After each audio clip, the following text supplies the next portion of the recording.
Welcome to The Explainer. Today, we're diving into a story that's equal parts glamour, poison, and pure corporate greed. It's the story of the Radium Girls, women who literally glowed in the dark and whose horrific deaths ended up building the foundation for the workplace safety laws that protect every single one of us today. So picture this. It's the 1910s. You're a young woman and you land a fantastic, high-paying job painting watch dials. And the best part? The job literally makes you shine. This glow wasn't seen as a red flag. Oh no. It was seen as this magical, glamorous perk. It was a sign you were working with the new wonder element, radium. But of course, the source of that glow was radium. And here's the really insidious science behind this poison. When you ingest it, your body can't tell the difference between radium and calcium. So it takes this radioactive material and deposits it straight into your bones, where it starts this slow, silent, and absolutely devastating attack from the inside out. So how does this glamorous job with a magical glow turn so deadly? Well, it all started with a very specific technique. A technique that was not just encouraged by their bosses, but actually required. To get that super fine point on their brushes for the tiny little numbers on the dials, supervisors taught the women this technique called lip pointing.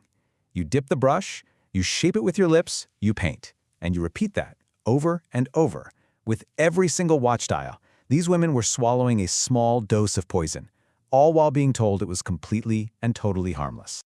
And here's where the story goes from just being tragic to being one of outright deception. While the women painting the dials were being told this stuff was safe enough to put in their mouths, the male chemists and scientists in the very same building were working behind LED screens and handling the radium with ivory-tipped tongs. The company knew how dangerous it was. They just chose who they were going to protect. It only took a few years before the women started developing these horrific symptoms. Their jaws would literally crumble and decay in a condition that became known as radium jaw. Their bones would just fracture for no reason at all. But get this, company-paid doctors dismissed their conditions, often blaming it on syphilis, which was a very convenient diagnosis that just happened to get the corporation off the hook. So you see, this wasn't just a tragedy born from ignorance. This was an active, deliberate cover-up. And that deception forced a group of dying women to fight a historic legal battle against a ridiculously powerful corporation. The United States Radium Corporation didn't just deny they were responsible, they actively worked to conceal the truth. We know now from internal documents that they ran a systematic campaign to alter medical records, to suppress scientific findings, and to use legal delay tactics, basically hoping the women would die before they could ever see their day in court. Their fight for justice was agonizingly slow. These women, led by incredible figures like Grace Fryer, faced huge obstacles. The biggest one? The statute of limitations. The law just wasn't designed for a disease that takes years and years to show up. But they didn't give up, and in 1928 they finally secured a settlement that, for the very first time, held an employer responsible for occupational radiation exposure. It was a landmark case. But what they accomplished went so far beyond just winning a legal battle. Their suffering was about to be transformed into critical, life-saving scientific data, and it would change everything we thought we knew about the dangers of internal radiation.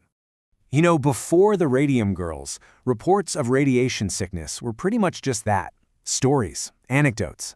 Their case forced a huge shift in the scientific world. All of a sudden, researchers had a human population where they knew the exposure levels, and this allowed for the creation of a whole new, much more rigorous field of study: quantitative biophysics. This work was absolutely groundbreaking. A physicist named Rob Lee Evans studied the women, even after their deaths, and he established the first ever dose-response relationship for an internal radioactive element. He scientifically proved, for the first time, that even microscopic amounts of radium could deliver lethal doses over time. This work created the very first numerical safety thresholds for radiation exposure. And this incredible new scientific understanding didn't just stay in some lab or a textbook.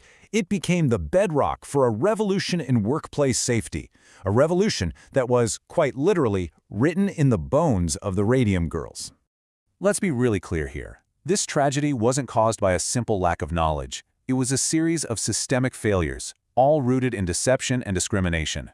The danger was known, but it was ignored for profit. The workers were deliberately kept in the dark. The entire system, from the doctors to the workplace culture, completely failed to protect them. The public outrage and the legal fallout from the Radium Girls cases led directly to the creation of industrial hygiene as a real profession.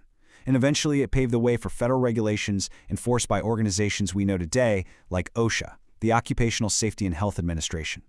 This tragedy also triggered a massive philosophical shift in how we think about public safety. We moved from a world where regulators had to prove something was dangerous after the fact to a world where companies are now expected to prove a new substance is safe before it's widely used. We call that the precautionary principle.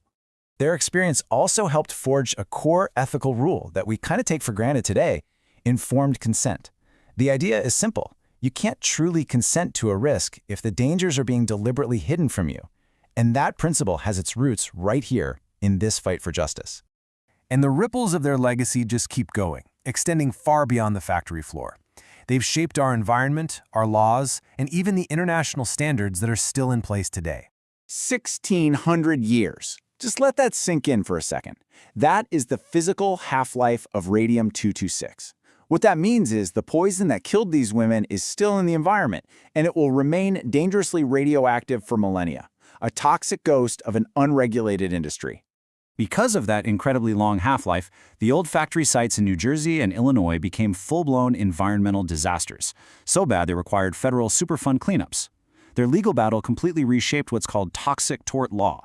That's the area of law that lets victims sue for harm from dangerous stuff like asbestos. And the data from their bodies? It went on to influence international standards for radiation protection that are still used all over the globe.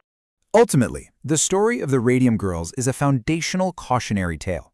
They taught us, through irreversible loss, that innovation without accountability isn't progress at all. It's just a catastrophe waiting to happen. And it forces us to ask a really critical question about the new technologies we embrace in our own time. What are the glowing paints of today?